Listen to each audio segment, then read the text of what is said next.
유럽으로 제품을 수출하는 제조기업 관계자 여러분, 반갑습니다. 지난 시간에 저희가 NIS2의 5가지 보안 원칙에 대해 이야기 나눴었죠. 오늘은 그래서 구체적으로 뭘 어떻게 해야 하는가, 바로 이 질문에 대한 명확하고 실행 가능한 로드맵을 제시해 드리겠습니다. 아마 지금 다들 이 질문에 대한 답을 찾고 계실 거예요. 이 복잡해 보이는 규제 때문에 우리 유럽 비즈니스에 문제가 생기는 건 아닐까 하는 그런 걱정 말이죠. 오늘 그 막연한 걱정을 명쾌한 해답으로 바꿔드리겠습니다. 자, 핵심부터 딱 말씀드릴게요. 유럽연합에 제품을 수출하거나 현지에서 사업을 운영하신다면 NIS2 준수는 더 이상 선택사항이 아닙니다. 반드시 지켜야 하는 법적인 요구사항이라는 거죠. 이걸 확실히 인지하는 게 모든 준비의 시작입니다. 자, 그럼 이 복잡해 보이는 NIS2를 어떻게 정복할 수 있을까요? 저희는 그 해법을 복원력 청사진이라고 부르는데요. 어렵게 생각하실 필요 없습니다. 딱 2가지 축으로 나눠서 보면 전체 그림이 훨씬 명확해져요. 바로 기승과 전략입니다. 우리 집을 안전하게 지키는 걸 한번 생각해 볼까요? 당연히 튼튼한 자물쇠나 CCTV 같은 도구, 즉 기술이 필요하겠죠. 하지만 그것만 있으면 될까요? 아니죠. 평소에 문단속 잘하고 혹시 불이 나면 어떻게 대피할지 가족끼리 정해놓은 규칙, 즉 전략도 반드시 있어야 합니다. NIS2가 요구하는 게 바로 이 2가지의 완벽한 조화입니다. 좋습니다. 그럼 먼저 우리 집의 자물쇠와 경보기에 해당하는 도구, 즉 기술적인 부분부터 살펴보겠습니다. NIS2를 준수하기 위해서 우리 공장에 어떤 기술적 솔루션들이 꼭 필요한지 하나씩 짚어보죠.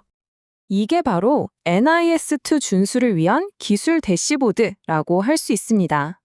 크게 네트워크 보안 기술과 기업 차원의 전략으로 나뉘어 있죠. 먼저 왼쪽에 있는 이 필수 보안 기술과 솔루션들부터 하나씩 자세히 알아보겠습니다. 첫 번째는 방화벽과 침입 방지 시스템입니다. 말 그대로 우리 공장 네트워크를 외부의 위협으로부터 보호하는 가장 기본적인 성벽이라고 할 수 있죠. 특히 중요한 건 생산 라인이 있는 OT 환경에서는요, IEC 6443 표준에서도 강조하듯이 네트워크를 여러 구역으로 잘게 나누고 그 경계마다 성벽을 세워서 혹시 한 곳이 뚫리더라도 피해가 전체로 번지는 걸 막는 게 핵심입니다. 요즘 직원들이 외부에서 원격으로 접속하거나 협력업체의 시스템 접근 권한을 열어줄 때 많잖아요. 이럴 때 VPN은 그냥 인터넷을 쓰는 게 아니라 데이터를 암호화된 비밀 통로로 보내는 것과 같습니다. 덕분에 해커가 중간에서 통신 내용을 엿보는 중간자 공격으로부터 정보를 안전하게 지킬 수 있는 거죠. 여러분, 이제 비밀번호 하나만 믿는 시대는 끝났습니다. 다중요소 인증, MFA는 비밀번호에 더해서 스마트폰 OTP나 지문 같은 추가 인증을 요구하는 방식인데요. 만약 관리자 계정 비밀번호가 유출되더라도 이 MFA가 딱 버티고 있으면 해커가 들어오지 못해요.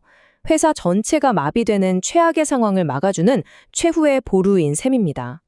안티멀웨어 솔루션은 공장 안에 있는 서버나 직원들의 PC를 24시간 순찰하는 보안 용어원과 같습니다. 랜섬웨어나 바이러스가 침투했을 때 이걸 즉시 탐지하고 더 퍼지지 않게 막는 아주 중요한 역할을 하죠. 다음은 SIM입니다. 이름이 좀 어렵죠? 쉽게 말해 중앙관제센터라고 생각하시면 됩니다. 공장 내 모든 장비에서 쏟아지는 방대한 보안 기록, 즉 로그들을 한 곳에 모아서 분석하는 시스템이에요. 덕분에 해킹 시도를 조기에 발견하고 사고가 터졌을 때 누가 언제 어떻게 침입했는지 추적하는 결정적인 단서를 확보할 수 있습니다. 자, 기술 파트의 마지막 요소는 바로 백업입니다.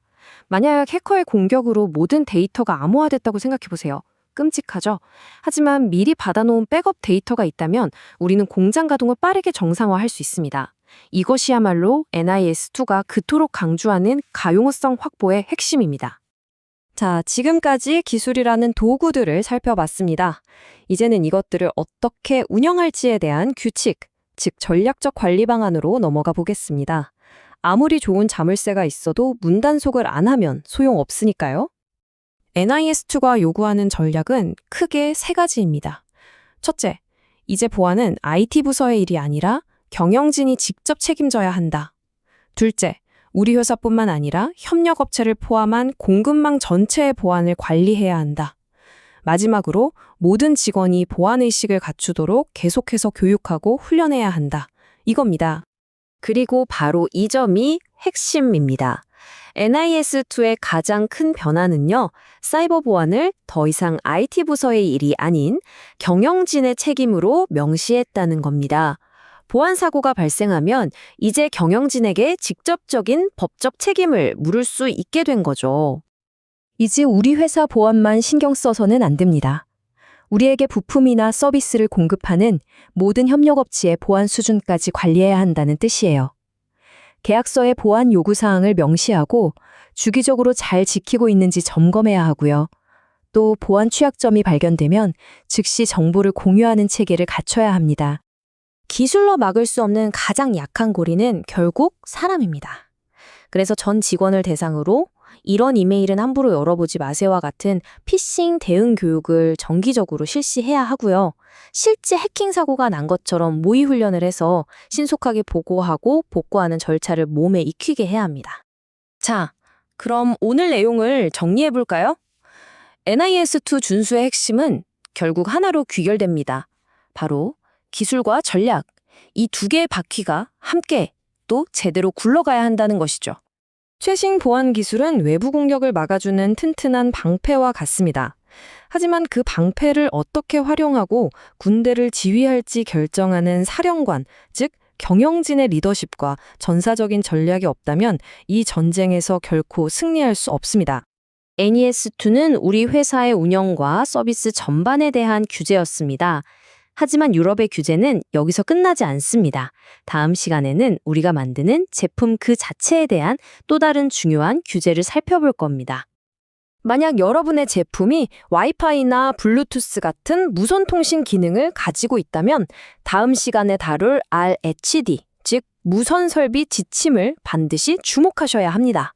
여러분의 제품이 유럽 시장에 진출하기 위해 어떤 보안 요건을 갖춰야 하는지 제가 또 명쾌하게 설명해 드리겠습니다.